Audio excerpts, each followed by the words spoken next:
Good evening, friends.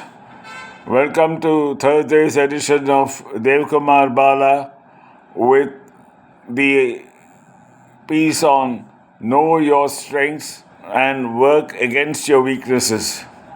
This is the most important thing that we must remember in life because everybody has some weaknesses or the other and nobody is perfect.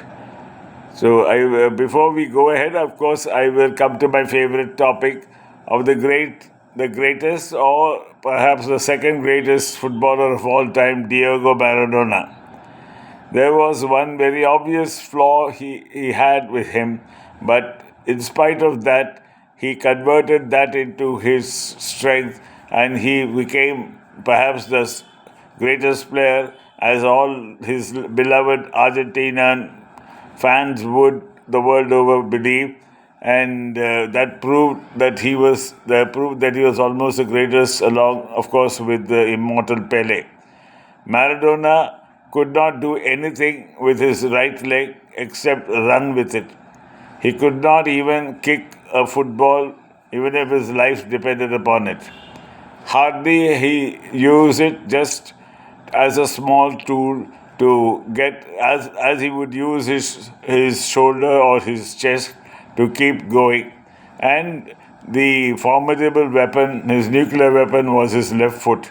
Maradona's left foot was immortal, and with that, he ruled the world from 83 right up to the time he retired in the 70s.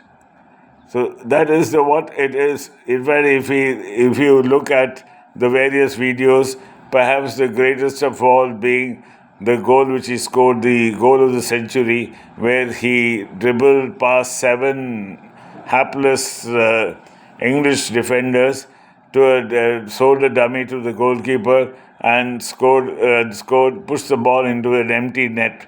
That was all done entirely from the half line of the from the English team, only with his left leg. He never even used the right leg even once to touch the ball.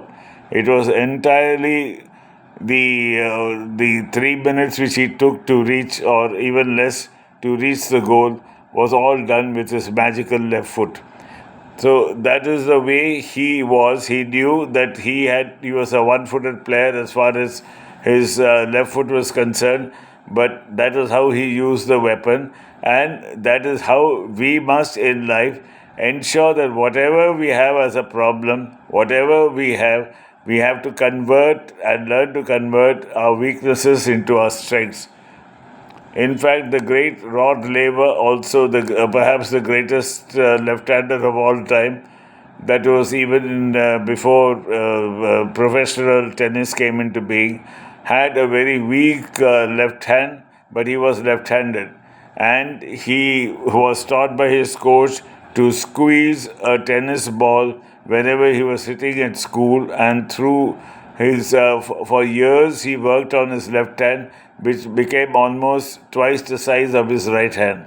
So his coach knew that he had to use that hand, and that hand produced magic, making him win two Grand Slams in the days when winning Grand Slams was almost thought impossible. In the same way, there is a classic example of how a snake didn't know its strength, and in fact started behaving in a manner which all snakes do, going against nature, and not even knowing the strength of its opponent. It seems that a snake slithered into a kitchen, and while coming in and going about its deadly business, it was cut by a knife which was placed on the kitchen table. Enraged by by the audacious action of the knife of cutting it, it immediately let fly its poison on the knife, but that also ensured that the fangs as well as the mouth was cut into bits. Further enraged, it furled itself round the knife and started pressing it so that it could kill the knife. On the other hand, the snake bled profusely, and the end was inevitable. If we look at the way these two instances, the whole aspect of our lives is we know and we should learn what are the things which will be of help to us and push them further so that we are able to work with that in our lives. We may not be able we may not be able to have great mathematical skills, but we have other skills like negotiating skills or getting the best out of people. So use that as a weapon or use that as ammunition to ensure that you are also accounted for, and you are an asset wherever you're going. That is the only way, and that is the best way. It need not be that we concede our shortcomings.